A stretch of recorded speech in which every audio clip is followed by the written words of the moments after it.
மேதகு தமிழக ஆளுநர் திரு ஆர்.என். ரவி ஐபிஎஸ் அவர்களுக்கு வணக்கம் சார். பாரதிய தமிழகத்தில் இந்து அகமுடைய முதலியார் சமூகத்தில் பிறந்த ஒரு சாதாரண தேசியவாதி ஜான்சி ராணி துளசிராமன். ஒரு முக்கியமான விஷயத்தை உங்கள் கவனத்துக்கு கொண்டு வரதுக்காக தான் சார் இந்த பதிவு. சில மாதங்களுக்கு முன்னாடி சனாதன ஒழிப்பு மாநாடு அப்படிங்கிற பேரில் சென்னையில் ஒரு நிகழ்ச்சி நடந்தது. அந்த நிகழ்ச்சியை தடுத்து நிறுத்த வேண்டிய மாநில அரசு காவல்துறை ஒத்துழைப்பு அனுமதி பாதுகாப்போடு அதை நடத்தி கொடுத்தது. இந்து அறநிலையத்துறை அமைச்சரும் விளையாட்டு மேம்பாட்டுத்துறை அமைச்சரும் கலந்துக்கிட்டு சனாதனத்தை எதிர்க்கிறத விட அழிக்கிறது தான் சிறந்த வழின்னு அவங்களுடைய இந்து துவேஷத்தை மேடையிலேயே பதிவு பண்ணிட்டு வந்தாங்க. இந்த நிகழ்ச்சிக்கு நாடு முழுக்க கண்டனங்கள் விமர்சனங்கள் வந்தது. திமுகவுக்கு அவங்க சார்ந்திருந்த கூட்டணியிலிருந்தே நெருக்கடி வந்தது. காஷ்மீர் வரைக்கும் வழக்குகள் பதிவானது. அது இல்லாமல் அவங்களுடைய சட்டமன்ற உறுப்பினர் அமைச்சர் பதவிக்கே நெருக்கடி வரும்போது அவங்க நாங்கள் சாதாரண மனுஷனாக தான் பேசினேன், அமைச்சர் என்ற வகையில் பேசலைன்னு சொல்லி அவங்க பல்ட்டி அடித்ததெல்லாம் நீங்கள் கண்ணு முன்னாடி பார்த்துட்ருக்கீங்க. ஆனால் வழக்கம் போல அந்த சனாதன ஒழிப்பு மாநாட்டு நிகழ்ச்சியை எந்த ஒரு தமிழக முற்போக்கு எழுத்தாளர் கலைஞர் சங்கம் முன்னணின்னு நடத்தினதோ அதே அமைப்பு அதோடைய துணை அமைப்புகள் அவங்களுடைய ஆதரவு அமைப்புகளோட புதுக்கோட்டையில் டிசம்பர் 30 தமிழக மக்கள் ஜனநாயக கட்சி அலுவலகத்தில் சாதி கக்கூஸ் கோவில் நூல் வெளியீட்டு விழா மருத்துவர் ஜெயராமன் எழுதினது அப்படின்ற நூல் வெளியீட்டு விழாவை நடத்துகிறோம் அப்படின்னு சொல்லி அதுக்கு தலைமை முன்னிலை வரவேற்பு நன்றியுரைன்னு எல்லாமே அவங்கள மாதிரி இதர இந்து துவேஷம் இந்திய துவேஷம் பேசக்கூடிய அமைப்புகளை சார்ந்தவங்க தான் சார் கலந்துட்டு நடத்துகிறாங்க. சனாதன ஒழிப்பு மாநாட்டை நடத்தி முடிச்சதுக்கப்புறம் வழக்குகள் பதிவு செய்கிறது விமர்சனம் பண்ணுறதுன்றது வேற. இந்த நிகழ்ச்சியை நடத்துறதுக்கு முன்னாடியே தடுத்து நிறுத்தணும் அப்படின்றது தான் சார் எங்களுடைய வேண்டுகோள்.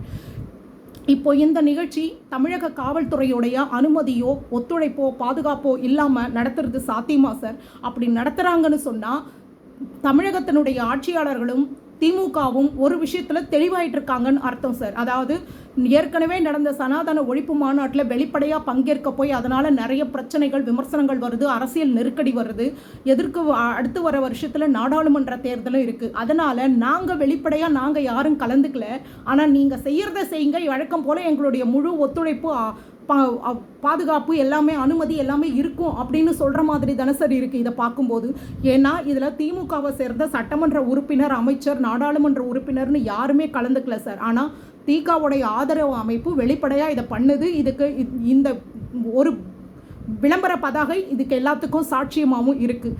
நான் உங்ககிட்ட உங்கள் பாதத்தை தொட்டு கேட்குறது சார், இந்த மண்ணில் இந்த ஆன்மீக பூமியில் இந்த மாதிரி தொடர்ச்சியான இந்து துவேஷம் இந்திய துவேஷம் பண்ணுறதும் அதை இந்த அமைப்புகள் எல்லாம் முற்போக்கு பகுத்தறிவு வாதம்ன்ற பேரில் பண்ணுறதும் இங்கே இருக்கக்கூடிய ஆட்சியாளர்கள் வாக்கு வங்கி அரசியலுக்காக இதை ஆதரிக்கிறதும் தினசரி வழக்கமாக இருந்தது சார். ஆனால் இப்போ நீங்களும் அண்ணாமலை ஐபிஎஸும் இங்கே வந்ததுக்கப்புறம் தான் கொஞ்சம் இங்கே நடக்கிற விஷயங்கள் வெளியே தெரியுது.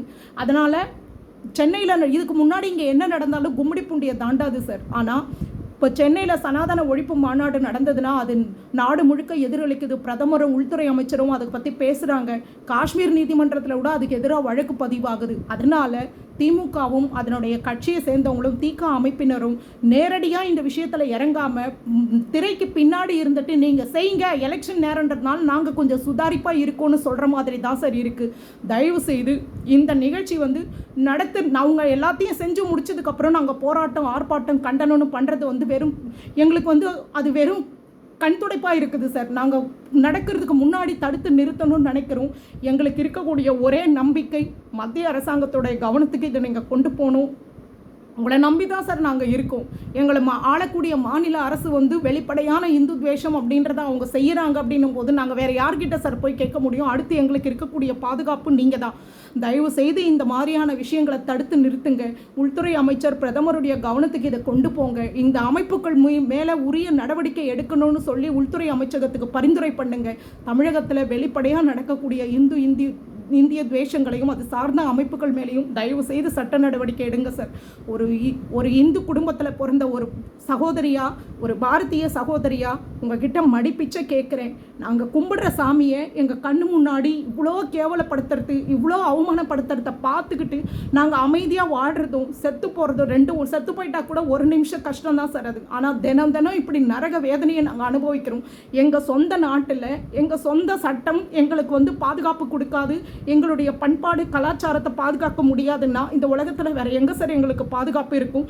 நாங்களும் இந்த பாரத தேசத்தை சேர்ந்தவங்க தான். எங்களுடைய சனாதன தர்மம் இந்த பாரத பூமியில் பிறந்தது தான். இதை பாதுகாக்க வேண்டிய கடமையும் பொறுப்பும் இங்கே இருக்கிற மாநில அரசுக்கு இருக்குது. ஆனால் அவங்க அதை செய்ய தயாராக இல்லைன்னும் போது இதையெல்லாம் தடுத்து நிறுத்தி எங்களை காப்பாற்ற வேண்டிய பொறுப்பு பாரதத்தை ஆண்டுட்டு இருக்கக்கூடிய மத்திய அரசாங்கத்துக்கும் உள்துறை அமைச்சகத்துக்கும் இருக்குது. அவங்க கவனத்துக்கு இதை கொண்டு போக வேண்டிய கடமையும் பொறுப்பும் உங்களுக்கு இருக்குது சார். உங்கள் காலில் விழுந்து கையெடுத்து கும்பிட்டு கேட்குறேன், தயவு செய்து இந்த மாதிரியான நிகழ்ச்சிகள் இனி நடக்காமல் இந்த அமைப்புகள் மேலே உரிய நடவடிக்கை எடுங்க சார்.